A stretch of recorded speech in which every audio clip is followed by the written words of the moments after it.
Hello students. Before I proceed to the fragmentation, let me just quickly tell you that using mass spectroscopy, we usually analyze the samples, okay, for understanding their molecular weight and for elucidating the structure of the unknown chemical compounds. Okay, so the first important information which we get from the mass spectrum is the idea of the molecular weight of the unknown chemical compound, and second by uh, observing the peaks at various m by z values on the x-axis, we understand the different units, chemical units which were present in that particular chemical compound, and then we can try to find out or elucidate the structure of the unknown compound. Okay, so this is the application of the mass spectrometry. The any sample, uh, if we want to analyze that sample using mass spectrometry, the sample has to be converted into the gaseous state. If the sample is already the gaseous sample, then of course not a problem. But if our sample is solid or liquid, then we have to convert it to gaseous state by using the proper methods. Now such gaseous sample enters the instrument through sample inlet. Okay, and through sample inlet it enters into the next compartment of the instrument, which is called as ion source. Now in this ion source there is a beam of highly energetic electrons, and this beam of highly energetic electrons collides onto the gaseous sample. Now here we have to understand that the direction of the beam and the direction of movement of the sample molecule. For example, if this is the direction of the movement of sample, if I am injecting the gaseous sample from this point, okay, inside, okay, and the beam of highly energetic electrons is perpendicular to the direction of the movement of the sample molecules. Okay, so during this process there is collision between these electron beams and the sample, and in this process the one of the loosely bound electron, okay, one of the loosely bound electron is removed off from the molecule. It is knocked off from the molecule. The energy of these electron beam is controlled. It is controlled, okay, by the uh, positively charged plate which is on the another side, on this side. The potential of this positively charged plate is controlled, so that the energy of this electron beam is from 10 to 70 electrovolts. This much energy is sufficient to remove only one of the loosely bound electron. If we increase this energy, if we go beyond 70 electrovolts, then this electron beam may remove more than one electrons. Okay, so in that case our mass spectrum will become complex and interpretation will become difficult. So usually the energy of electron beams which is used is 10 to 70 electrovolts. Okay, now using this much energy, one of the electron is removed off. Now this deficiency of this electron is gone, no, from the molecule. So that deficiency is shown by the positive charge on the molecule. So I can say that now the sample has ionized, so sample ion has formed. So this is called as the molecular ion, and the further extra energy from this that passes through various bonds of the molecule, and those bonds where the energy is matching, okay, those bonds are cleaved. And I can say that in this ion source these molecular ions and the other fragment ions are formed. These molecular ions and fragment ions then further enter into mass analyzer, which is a third component of the mass spectrometer. Now in this mass spectrometer, the magnetic field magnetic field is applied perpendicular to the direction of the motion of these ions which are coming from the ion source. So because of this perpendicular magnetic field, what happens, the these ions which are moving in one direction, these ions are moving, but because of this perpendicular magnetic field, the ions, they get deflected from their path. They get deflected from their path based on their m by z value. The ions which are having the more m by z value, see here the z stands for charge, so we know that charge here is 1. Okay, these are singly charged ions, so charge is always 1. So it is ultimately the mass, it is nothing but the molecular mass of that particular ion.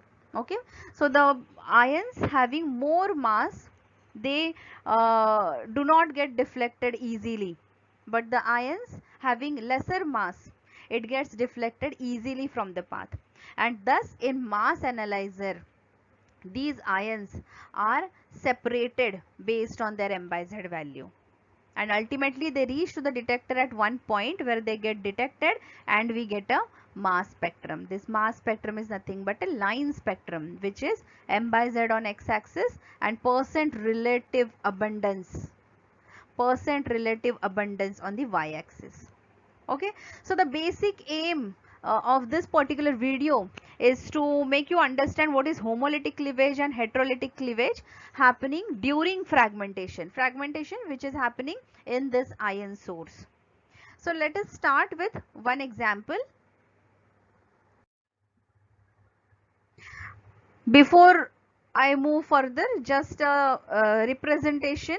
Suppose this is my sample. Okay, I can see electronegative oxygen over here, so this has the lone pair of electron here. Okay, now this is the, suppose this is in the gaseous state. Now this gaseous sample is entering through sample inlet and it is coming in contact with the highly energetic electron beam.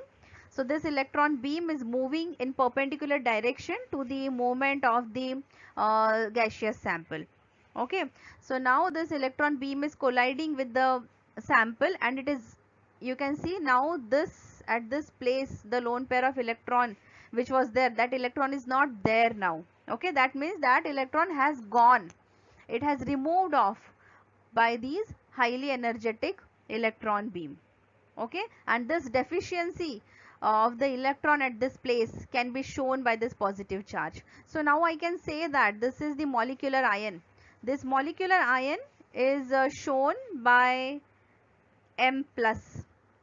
Okay, and here if you can see, by removal of electron there is no change in the molecular weight of this particular ion. So I can say that m by z of this molecular ion indicates the molecular weight of the compound. Okay, so if we consider this example, okay, let me rewrite the structure as CH3 CH2 CH2 CH2 and C123 H3. Okay, and this is my gaseous sample. This gaseous sample is entering in the instrument and there it is coming across the highly energetic electron beam. Okay, now this highly energetic electron beam will be removing the loosely bound electron, one of the loosely bound electrons from the molecule. Okay, so here we can see a bond between carbon and hydrogen. Each bond is made up of 2 electrons. Okay, so any one of these bonds can be removed off. So in that case, suppose these are the 2 electrons of this bond, and if this electron will be going away because of the collision with this highly energetic electron beam, so how my structure will look like now? CH2 CH2 CH2. See now this CH2, this H with 1 electron, and from this carbon the electron is gone away, so that deficiency of electron I can show by a charge. So this is my molecular ion. in that case. Okay, this is my molecular ion with m by z value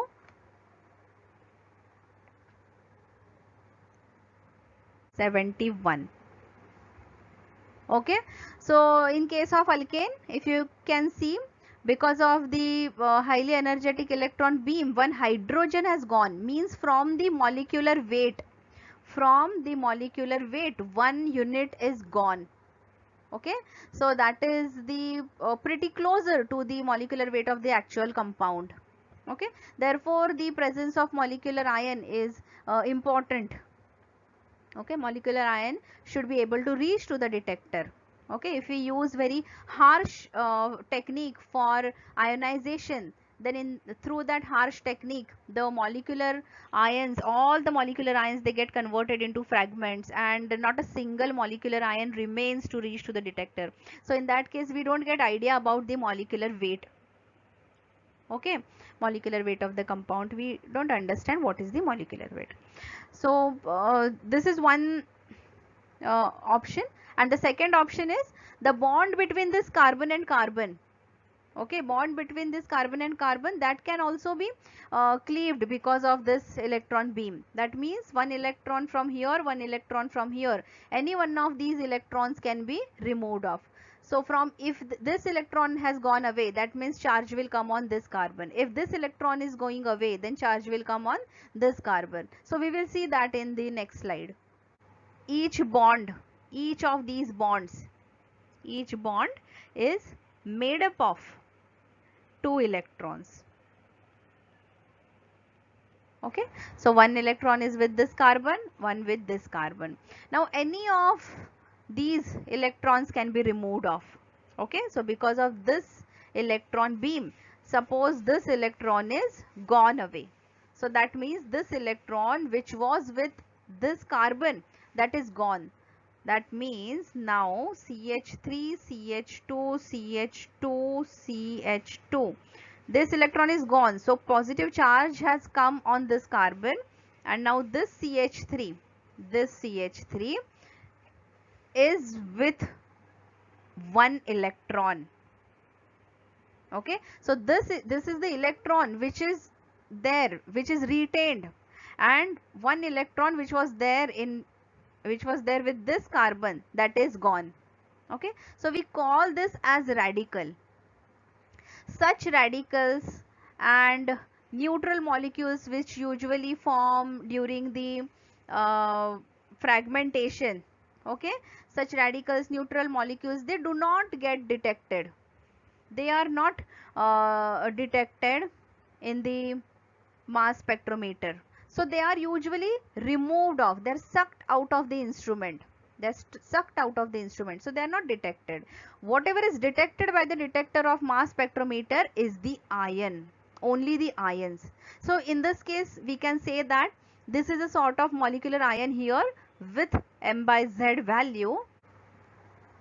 Okay, now further, this is, now after molecular ion formation, the fragment ions will form. Now here, if you can see here, I am writing this structure again to avoid the confusion. So this is CH2, CH2, CH2 and positive charge. Okay, I am writing this again. Now this fragmentation can occur by homolytic cleavage here. Okay, homolytic cleavage. Now how is this homolytic cleavage happening? This homolytic cleavage can occur here also. So let us take this example first. Say here it is happening. Okay, so this arrow means what? If you observe, I have drawn half arrow, which is called as fish hook arrow. Okay, which is called as fish hook arrow. Now this half arrow indicates that from this bond is made up of two electrons, no? Okay, so this arrow indicates that one is staying with this carbon and one of the electron of this bond is staying with this carbon. Okay, so that is called as homolytic cleavage, where from one bond electron is taken up by each atom which is involved in that bond formation. Okay, so because of the homolytic cleavage, what is happening now? I am writing this part as such. Okay, I am writing CH2 as such from here. Okay, just that electron is staying with this carbon, and here CH2 positive charge is there, and this electron is staying with this carbon. So here this is the radical, right? This is the radical. Such radicals, as I told you, these are not getting detected by the detector. So now detector will detect the ion at M by Z value 12, 13, 14. So at 14 M by Z, a peak will appear. Here a peak was appearing at 57. Okay. Now it may happen, this homolytic cleavage can occur here. See, with the different color I am showing you now. Suppose instead of this, the homolytic cleavage is happening over here. Okay, so what will be the case in that case? Okay, I will write here. Shall I write it here? Okay, so what will happen in that case? It is CH3 CH2. See, I am writing this part, CH3 CH2, and electron has come up here, no, now. So I am writing electron over here, and the other part is CH2 CH2 positive. Okay, so in this case this is radical. Such radicals are not getting detected, and this is the fragment ion. So you can say this is the first fragment formed, this is the second fragment formed. Okay, so this fragment ion means M by Z 28. Okay, so now this means what? This means if I inject this gaseous sample in the instrument, okay, in the mass spectrometer, okay, at the end what I will get? I will get a printout of my mass spectrum. Okay, so that mass spectrum, if I see, okay, x-axis M by Z and y-axis percent relative abundance. Okay, so in that mass spectrum I can see a peak at 57. I can see a peak at 57. I can see this peak also, peak at 14 also. I will see a peak at 28 also. Okay, so such many fragments are possible of this molecular ion. Okay, so first step what you have to remember is, first we have to show formation of molecular ion, and from molecular ion further different types of fragments we can show. Okay, in the same way you may ask me, can I show the fragmentation over here? Yes, you can show, but see here, one, second and third, these three steps I have shown you in the same structure, but during your exams you have to show that separately. Okay, to avoid this all crowding on the single page. Okay, so if I do this, then what will happen? The fourth fragment which is formed, okay, rather the third fragment which is formed, that will have the mass of, see, CH3 dot would be the radical, and CH2 and CH2 plus, this will be the ion. So it is M by Z 42. That means at 42 also we can expect peak for this sample. Let us see one more example. Now in this example, here I see the electronegative atom, okay, halogen. So the electronegativity difference between this carbon and bromine, see, this carbon and bromine, they are attached to each other, no, here, and there is lot of difference in electronegativities of the carbon and bromine, and because of this homolytic cleavage is not favorable, but what is favorable is the heterolytic cleavage. Okay, so we will see what is heterolytic cleavage. Now this is my sample, which is the gaseous sample. This is entering into the instrument, and in the instrument I see this highly energetic electron beam.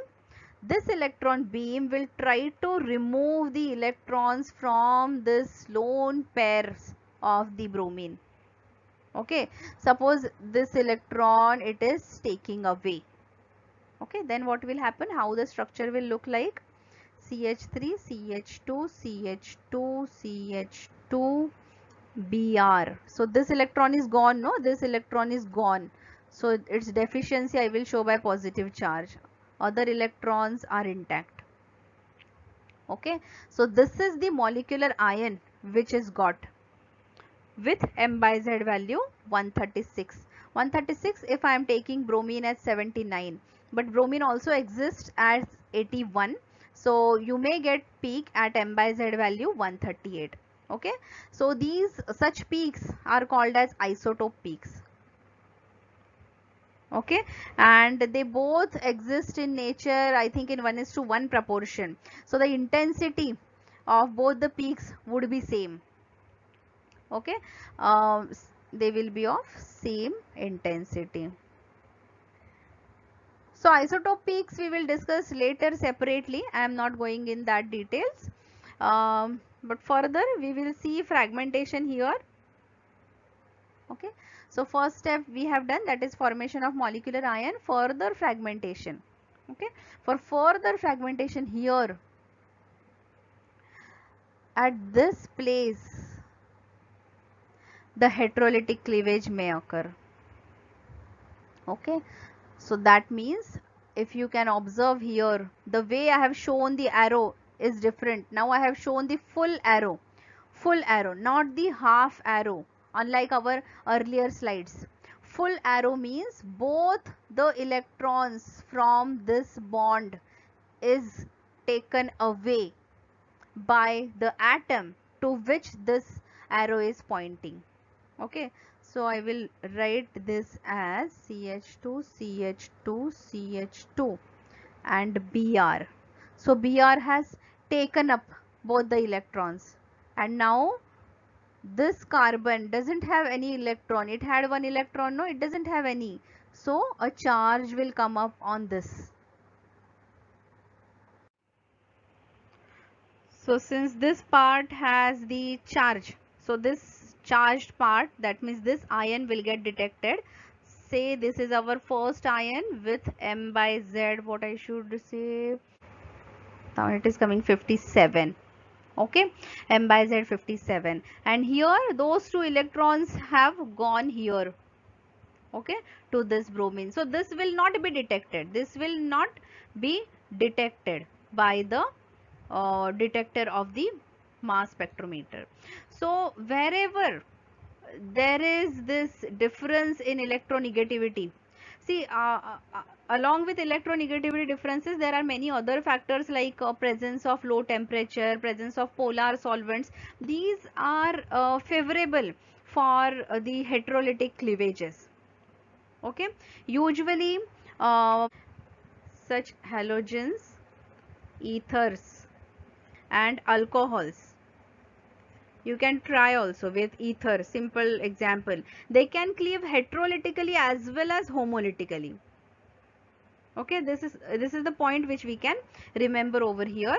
So in the next session I'll come up with some different examples of alcohols and ethers. Keep watching, stay tuned to my channel Pharmaceutical Concepts.